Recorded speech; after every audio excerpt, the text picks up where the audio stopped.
Dans les cieux et sur la terre.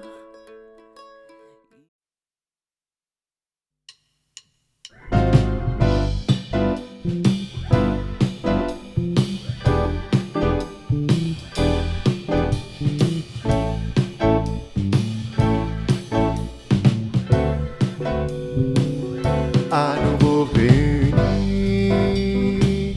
pour louer le Seigneur, à nouveau réunis d'un même cœur.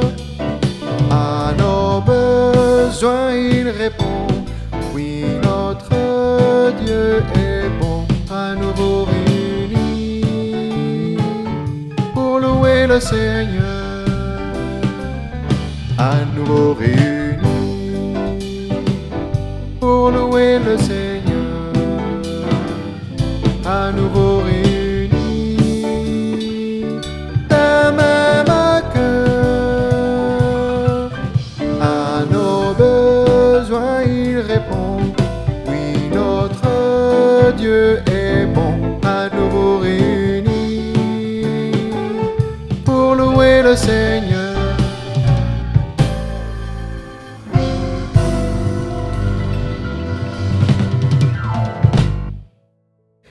Que la paix du Seigneur soit avec chacun d'entre vous. Frères et sœurs, amis, bienvenue à notre 4e séquence sur le sujet d'études bibliques, se démarquer dans une société sécularisée. Plus que jamais, le croyant est appelé à faire la différence. Ce soir, nous allons nous baser sur 2 textes bibliques pour parler de notre sujet. Tout d'abord Philippiens chapitre 2 et ensuite Ésaïe chapitre 58. Alors, nous allons les lire pour les avoir bien en tête, pour nous rappeler de ce que disent ces passages. Et ensuite, nous allons donc, à travers ce passage ou ces passages, répondre à la question comment le croyant est appelé à se démarquer, à se distinguer dans la génération dans laquelle il vit. Alors Philippiens chapitre 2 nous dit comme ceci: s'il y a donc de l'encouragement en Christ, s'il y a de la consolation dans l'amour, s'il y a une communion de l'esprit, s'il y a de la tendresse, de la compassion, rendez ma joie parfaite en vivant en plein accord. Ayez un même amour, un même cœur, une unité de pensée. Ne faites rien par esprit de rivalité ou par désir d'une gloire sans valeur, mais avec humilité considérez les autres comme supérieurs à vous-même. Que chacun de vous, au lieu de regarder à ses propres intérêts, regarde aussi à ceux des autres. Que votre attitude soit identique à celle de Jésus-Christ. Lui qui est de condition divine, il n'a pas regardé son égalité avec Dieu comme un butin à préserver, mais il s'est dépouillé lui-même en prenant une condition de serviteur, en devenant semblable aux êtres humains. Reconnu comme un simple homme, il s'est humilié lui-même en faisant preuve d'obéissance jusqu'à la mort, même la mort sur la croix. C'est aussi pourquoi Dieu l'a élevé à la plus haute place et lui a donné le nom qui est au-dessus de tout nom, afin qu'au nom de Jésus, chacun plie le genou dans le ciel, sur la terre et sous la terre, et que toute langue reconnaisse que Jésus-Christ est Seigneur, à la gloire de Dieu le Père. Ainsi, mes bien-aimés, vous qui avez toujours obéi, non seulement quand j'étais présent, mais bien plus encore maintenant que je suis absent, mettez en œuvre votre salut avec crainte, et profond respect. En effet, c'est Dieu qui produit en vous le vouloir et le faire pour son projet bienveillant. Faites tout sans murmure ni contestation, afin d'être irréprochables et purs, des enfants de Dieu sans défaut au milieu d'une génération perverse et corrompue. C'est comme des flambeaux dans le monde que vous brillez parmi eux, en portant la parole de vie. Je pourrais alors être fier, le jour de Christ, de n'avoir pas couru ni travaillé pour rien. Et même si mon sang doit couler pour le sacrifice et le service de votre foi, j'en suis heureux et je me réjouis avec vous tous. Vous aussi, soyez de même heureux et réjouissez-vous avec moi. Ça, c'est notre premier texte en Philippiens. Et ensuite, le deuxième texte en Ésaïe, chapitre 58.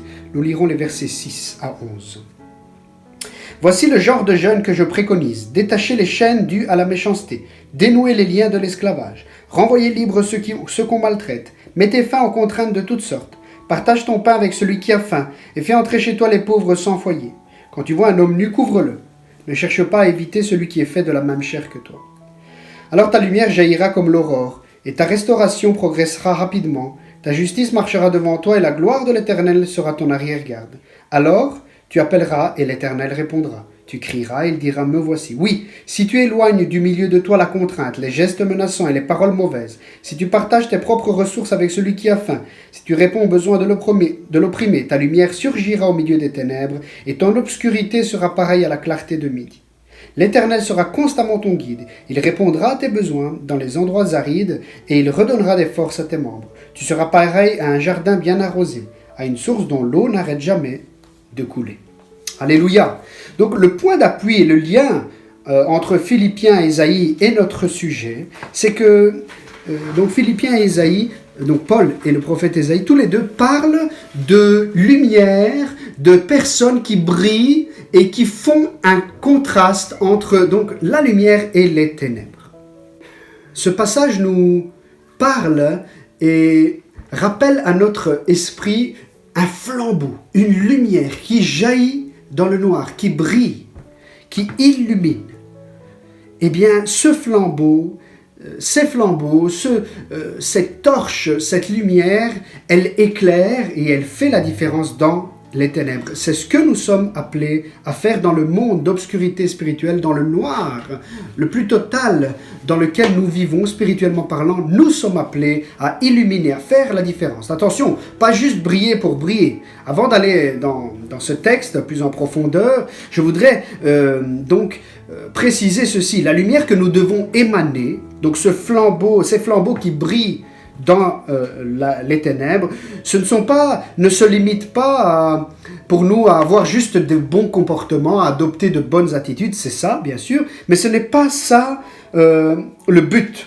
C'est pas juste briller pour qu'on puisse se faire remarquer. Non, le but, Paul nous le précise dans le verset 16, c'est briller pour porter la parole de vie.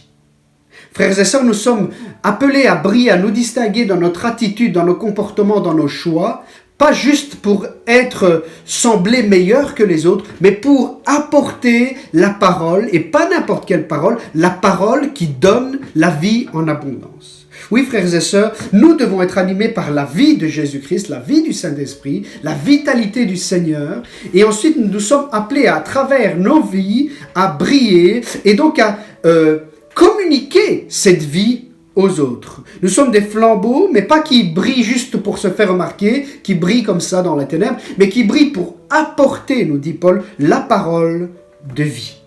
Alléluia. Alléluia. Nous ne voulons pas accomplir des œuvres juste pour accomplir des œuvres. Beaucoup dans le monde accomplissent de bonnes œuvres, même plus peut-être que les chrétiens. Mais notre but est différent. Nous voulons accomplir de bonnes œuvres pour amener la parole de vie, pour amener les gens à se tourner vers Dieu, pour amener les gens à reconnaître leurs propres péchés, leurs besoins de salut et de guérison spirituelle, afin qu'ils se tournent vers Jésus. Ça, c'est le but que l'Église doit poursuivre, c'est briller, pas pour juste se faire remarquer dans la ville où elle est, mais briller pour amener les pécheurs à Jésus-Christ. Alléluia. Nous prions que l'Église de Châtelet, à tout moment, par les réunions de culte, par les activités, par les bonnes œuvres, par les aides de toutes sortes, humanitaires ou autres, le fasse pas juste comme fin à soi-même, mais pour le salut des âmes. Donc, dans l'épître aux Philippiens, le chapitre que nous avons lu, et ensuite dans le chapitre d'Ésaïe, nous pouvons remarquer, nous pouvons relever 3 axes dans lesquels les croyants sont appelés à briller, à se démarquer. Premièrement, dans leur relation avec l'église locale, avec les frères et sœurs de l'église locale. Deuxièmement, dans leur relation avec le Seigneur. Et troisièmement, dans leur relation avec les gens de l'extérieur de l'église, les gens du dehors, le monde, la génération, les personnes de cette société sécularisée. Donc premièrement, nous sommes appelés à nous distinguer avec notre attitude et notre comportement envers les nôtres, envers ceux de l'église locale, envers nos frères et sœurs, les disciples de Jésus-Christ que Dieu a placés à nos côtés dans l'église locale. Un cœur, tout d'abord, Dieu nous appelle à avoir un cœur pour l'église locale. C'est facile, entre guillemets, d'aimer les gens qui sont lointains, qu'on ne fréquente pas. parce qu'on ne découvre pas nécessairement leurs défauts, mais c'est plus difficile de aimer, de respecter et de vivre avec ceux que nous côtoyons chaque semaine, avec qui nous avons des rapports, avec qui nous devons collaborer dans l'Église.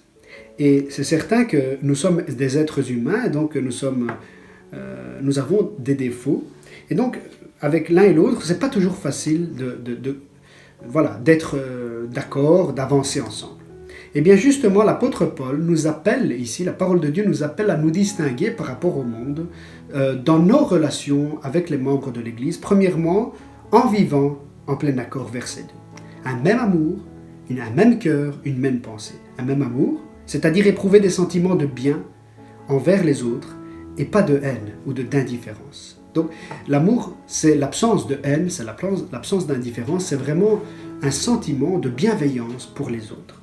Eh bien, nous sommes appelés, en tant que croyants, à éprouver ces sentiments pour les frères et sœurs de l'Église locale. Cela signifie que nous ne devons pas attendre que l'autre, en pratique, cela signifie que nous ne devons pas toujours attendre que l'autre fasse le premier pas. Pour demander pardon, faisons-le les premiers. Un même amour, c'est aussi, n'attendons pas que toujours les autres nous encouragent, mais encourageons les autres. Même s'il faut complimenter, faire un compliment à un frère, une sœur pour le travail qu'elle a fait, faisons-le. Un geste d'amour fraternel, faisons-le, n'attendons pas que les autres le fassent, faisons le premier pas. Pour prendre de nouvelles des frères et des sœurs, ne prétendons pas que les autres doivent venir vers nous, mais allons vers eux. Ça, c'est une des expressions de l'amour entre frères et sœurs dans l'Église locale. Donc un même amour, mais aussi un même cœur et une même pensée. Eh bien, c'est simplement cela signifie simplement avoir les mêmes centres d'intérêt et objectifs à rejoindre. Je ne parle pas ici d'avoir les mêmes centres d'intérêt hobbies. Au niveau des hobbies, chacun a ses préférences, mais je parle plutôt des centres d'intérêt par rapport à l'Église. Avoir les mêmes buts, aimer la communion fraternelle, aimer se retrouver ensemble pour adorer, aimer et rechercher l'édification, l'encouragement des frères et des sœurs, rechercher que l'Église puisse se développer en quantité, en qualité, avoir les mêmes buts par rapport à l'évangélisation. Si nous avons les mêmes buts, nous avons les buts en commun, eh bien, nous allons être plus forts. Et c'est là que nous serons animés d'un même cœur et d'une même pensée. Donc, premièrement, c'est vivre en plein accord.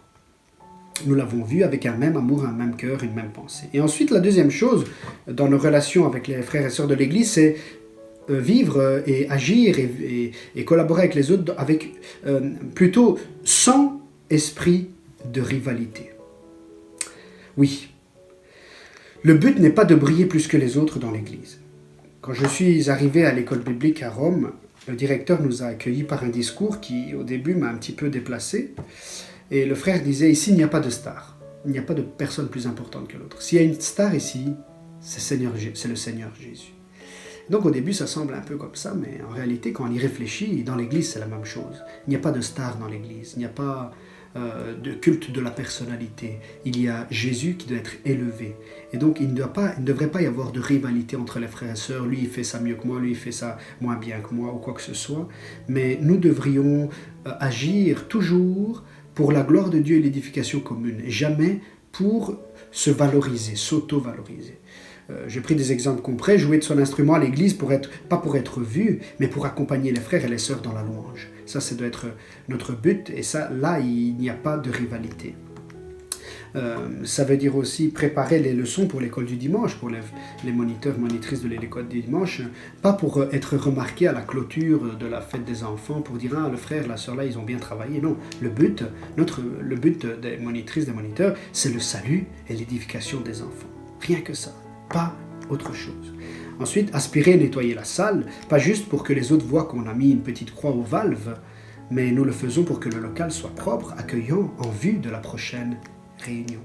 Exercer les dons de l'esprit et prêcher la parole de Dieu, même chose, pas pour qu'on puisse être élevé au-dessus des autres, mais pour que Dieu soit élevé et que les frères et sœurs puissent repartir de l'église bénis, édifiés, encouragés, corrigés même s'il le faut.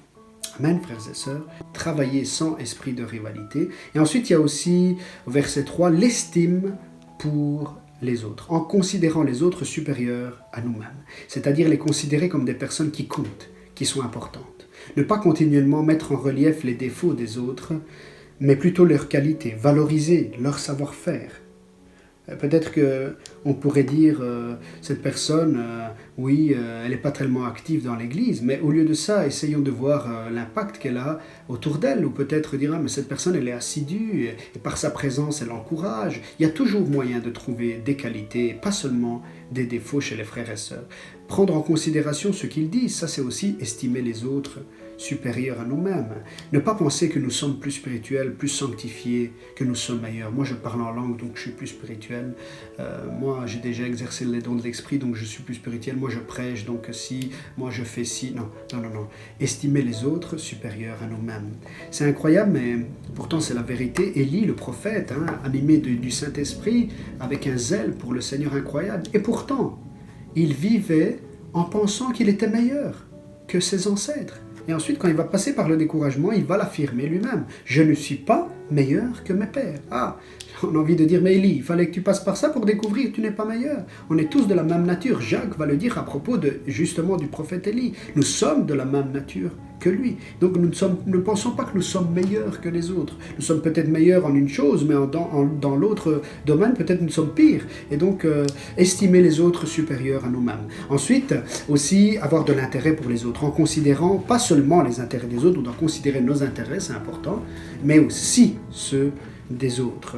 Quand on doit se mettre d'accord à l'église pour quelque chose, on doit regarder nos intérêts, mais pas seulement nos intérêts, aussi l'intérêt des autres. On doit arriver avec une attitude de pas dire je vais imposer ma façon de voir, de faire. Non, c'est je vais regarder à mes intérêts parce que c'est important, mais je vais aussi faire attention aux intérêts des autres, considérer les intérêts des autres.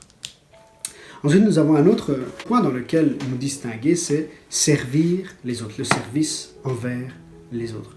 Nous ne devons pas nous accrocher à nos responsabilités, nos titres, et attendre toujours que c'est les autres qui nous servent, ou alors penser que parce que les autres ont des titres, ils doivent nous servir, et nous, on n'a pas de titre, donc on doit être servi. Non, je pense que Paul, dans ses versets 5 à 7, nous parle clairement de l'exemple par excellence, qui est le Seigneur Jésus, qui s'est dépouillé, qui s'est humilié pour revêtir le tablier du serviteur, pour se mettre au service des autres.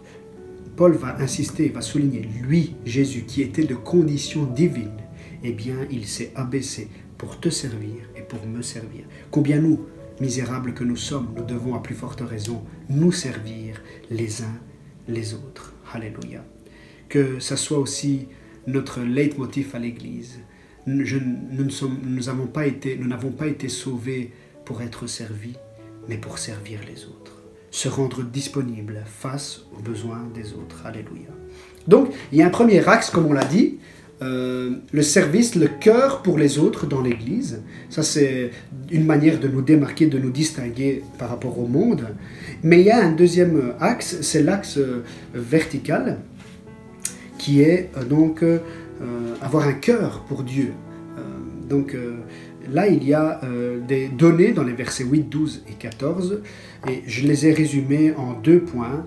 Obéissance inconditionnelle envers Dieu. C'est là que nous pourrons nous distinguer de ce monde. Et obéissance volontaire. Versets 8 et 12, obéissance inconditionnelle. Jésus a obéi au Père jusqu'au bout, de manière inconditionnelle. Il n'a pas mis de conditions. Nous ne devons pas mettre de conditions avec Dieu. C'est lui, le Seigneur, c'est lui qui met les conditions. Nous devons lui obéir. Et comme Jésus est mort, il a pris sa croix, il est mort pour nous. Nous de même, nous devons mourir à nous-mêmes, mourir à notre volonté et dire, Seigneur, je veux t'obéir parce que je sais que ta volonté, elle est bonne pour moi, elle est parfaite je veux t'obéir de manière inconditionnelle. Alléluia. Que Dieu un jour puisse nous complimenter comme Paul a complimenté les Philippiens en leur disant, vous qui avez toujours obéi. Waouh, verset 12. Vous qui avez toujours obéi, qu'un jour le Seigneur Jésus puisse s'adresser ainsi aux membres de l'église de Châtelet, entrez dans mon royaume, dans le paradis, vous qui avez toujours obéi. Je ne sais pas si c'est le cas, en tout cas pour moi, je me sens manquant par rapport à ça, que le Seigneur nous fasse grâce de lui obéir de manière inconditionnelle, mais aussi de manière volontaire. Nous avons lu au verset 14, sans murmure ni contestation.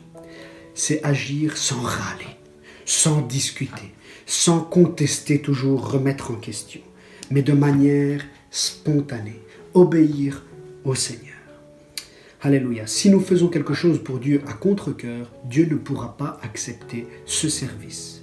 Il ne pourra pas l'accepter si nous soufflons, si nous râlons, si nous le faisons avec des pieds de plomb.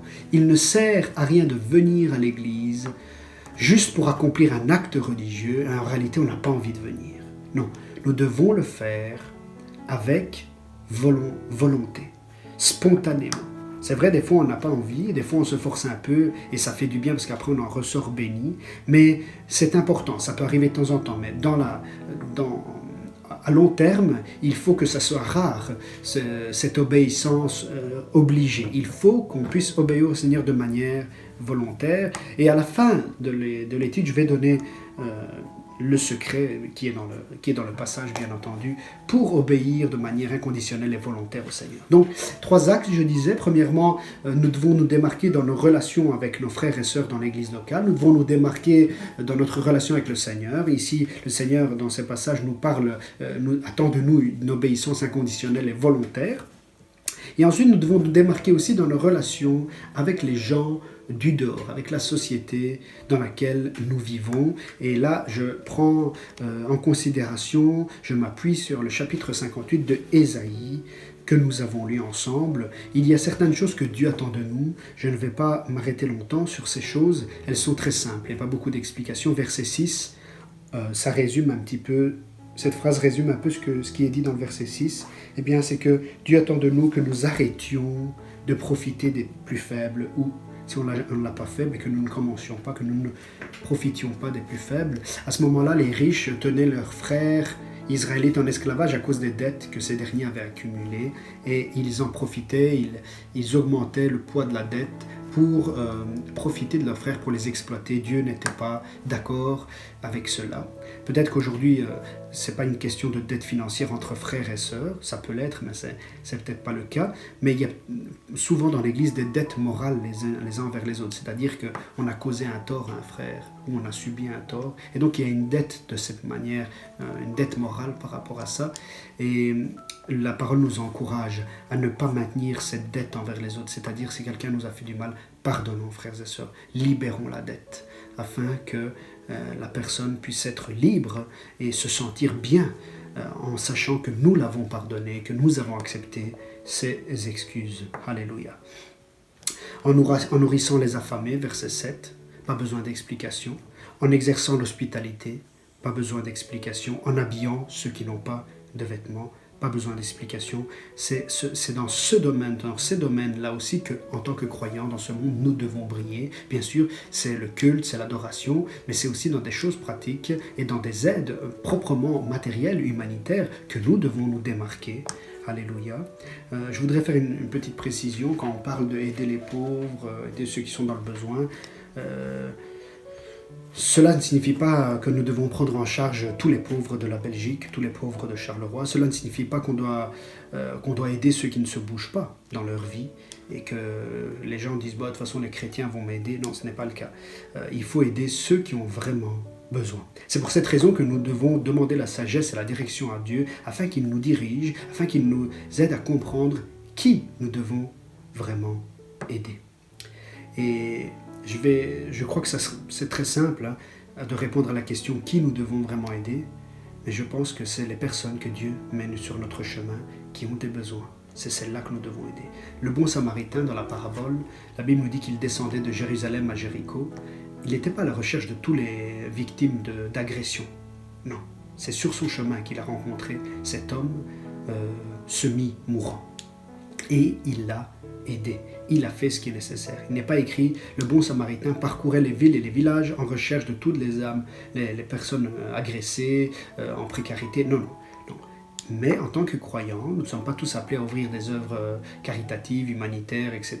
Mais nous sommes tous appelés à aider les personnes que Dieu va mettre sur notre chemin. Tabitha, Dorcas, dans les Actes des Apôtres, ne fabriquait pas des vêtements pour tout l'Empire romain, ni même pour toute la ville, je ne pense pas que ça aurait été possible, mais en tout cas, certainement, elle fabriquait des vêtements et aidait les veuves qui étaient dans son entourage, qui étaient dans ses contacts, que Dieu lui faisait rencontrer. C'est de cette manière que nous devons exercer l'hospitalité, nourrir les affamés, habiller ceux qui n'ont pas de vêtements. Alors, s'il y a un autre point aussi, donc arrêter de profiter des plus faibles, ne pas profiter des plus faibles, on l'a vu aussi par rapport au pardon, mais s'il y a une autre chose, un autre point dans lequel nous devons aussi nous démarquer par rapport dans nos relations avec le monde, c'est en éloignant les gestes menaçants et les discours, nous l'avons lu dans le chapitre 58. Lorsque nous sommes contrariés, Dieu n'accepte pas que nous nous mettions à menacer les autres, que ce soit dans la maison ou à l'extérieur. Dieu n'accepte pas que des enfants de Dieu, que ces enfants, que des disciples de Jésus-Christ se mettent à pointer du doigt et à menacer, à faire peur et à intimider les autres, que ce soit des frères en Christ ou que ce ne soit pas des frères en Christ. Les gestes menaçants, les paroles menaçantes doivent être bannies de notre vie. Je crois que là, on doit vraiment passer par la confession, parce que quand on s'énerve, on a la tendance à menacer, à intimider, à faire des gestes ou des actions qui vont blesser les autres. Nous devons confesser au Seigneur et nous devons lui demander l'aide, qu'il nous pardonne et qu'il nous aide à ne pas tomber dans ces travers. Et ça débute dans la maison, pas de gestes menaçants, pas de paroles qui blessent. Et ça continue sur la route, quand quelqu'un nous coupe la route, etc. Pas de gestes menaçants. C'est dans les petites choses, frères et sœurs, qu'on va briller. C'est pas seulement dans les grandes choses, mais dans les petites choses, dans les petits gestes. C'est là aussi que nous sommes appelés à briller dans cette société sécularisée. C'est par ces petites choses que les gens autour de nous vont commencer à se poser des questions sur nous et pour arriver à leur présenter l'évangile de Jésus-Christ. Pour résumer tout ce troisième axe, donc c'est-à-dire dans nos relations avec les gens de l'extérieur, eh bien je crois qu'une phrase résume bien tout ça, c'est prendre soin de ceux qui ont besoin et ne pas profiter des plus faibles. Dieu désire voir ses enfants faire la différence dans leur génération, frères et sœurs. Dieu désire voir les frères et sœurs, les membres de l'église de Châtelet faire la différence dans leur génération, dans leur entourage, dans leur famille. Tout ce dont nous venons de dire ne doit pas être accompli dans un esprit de légalisme avec une liste. Voilà, j'ai fait du bien à une personne, donc c'est bien. J'ai fait ceci, j'ai fait cela, et donc ça se passe comme ça. Ce n'est pas ça que Dieu nous demande. Notre bonté envers les frères et sœurs de l'Église ne doit pas être hypocrite, elle doit être réelle. Notre bonté envers les gens de l'extérieur ne doit pas être quelque chose de stérile, de froid, juste parce qu'on doit le faire, parce que la Bible me dit de le faire. Il est écrit que je dois donner mes offrandes et ma dîme, donc je le fais. C'est pas dans ce sens-là. Quand je dois obéir à Dieu, c'est pas juste parce que c'est un devoir. C'est pas dans cette manière-là que Dieu veut que nous le servions. Parce que les gens du monde font aussi de bonnes œuvres. Mais la différence, elle est dans ce verset 13 de Philippiens chapitre 2. C'est ça le secret dont je vous parlais au départ. En effet, c'est Dieu. En effet, c'est Dieu. C'est Dieu qui produit en vous le vouloir et le faire pour son projet bienveillant. Ce que nous devons rechercher premièrement, ce n'est pas de accomplir des choses comme... Parce que les pharisiens aussi, ils accomplissaient plein de choses. Jésus a mis l'accent là-dessus. Il a dit, vous donnez la dîme de tous vos semences, de toutes vos semences. Vous êtes pointilleux là-dessus. Mais c'est pas ça la chose principale, ce qui doit être à la base.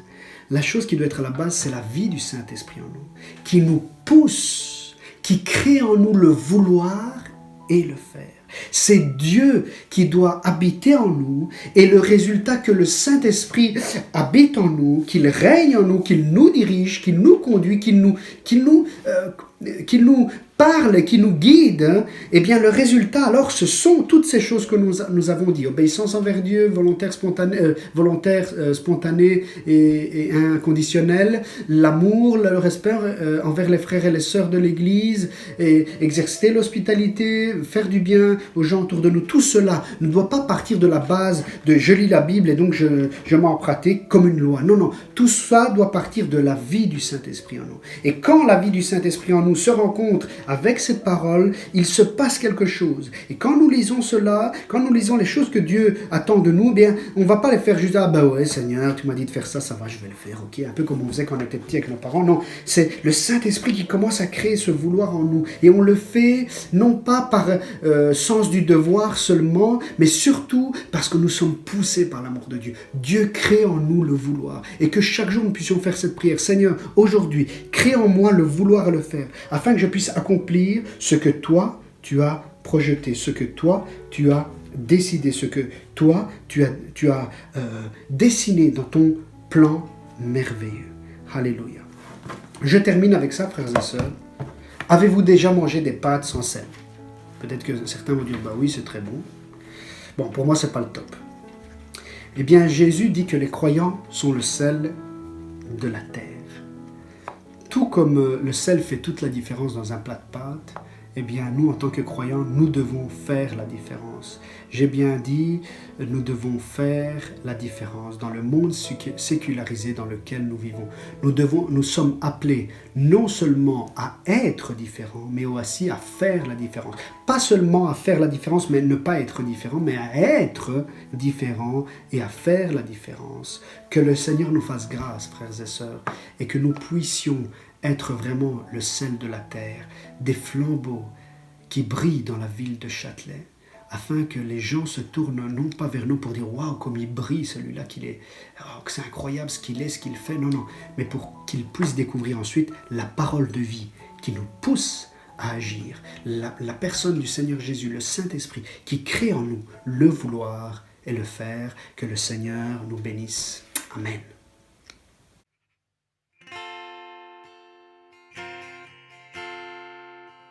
Grâce infinie de notre Dieu qui un jour m'a sauvé, j'allais errant de lieu en lieu. Quand il m'a retrouvé,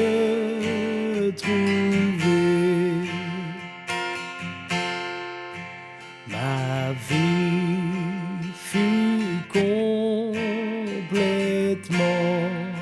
changée. Alors qu'en lui j'ai cru, depuis ce jour de tout danger, sa grâce m'a secouru.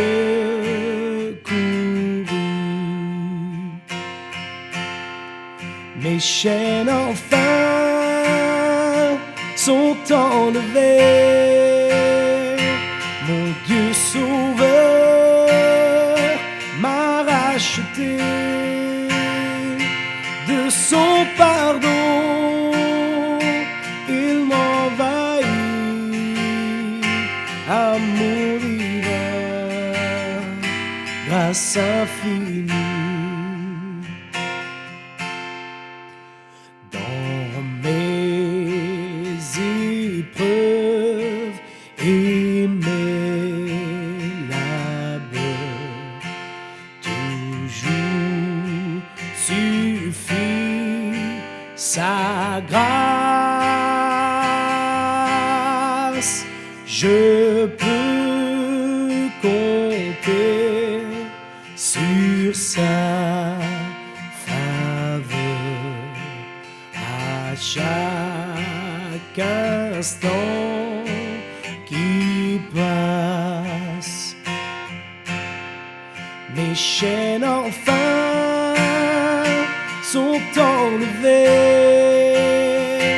Mon Dieu sauveur m'a racheté.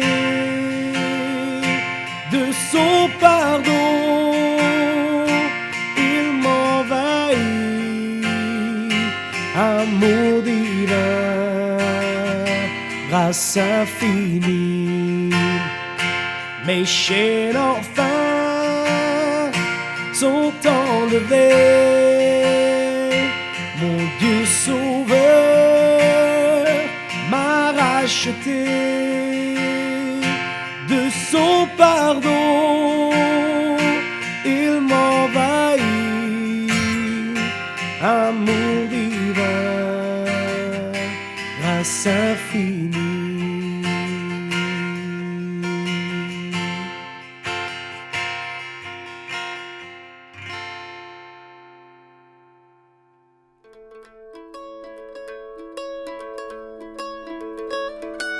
Dans les cieux et sur la terre, il n'est aucun nom plus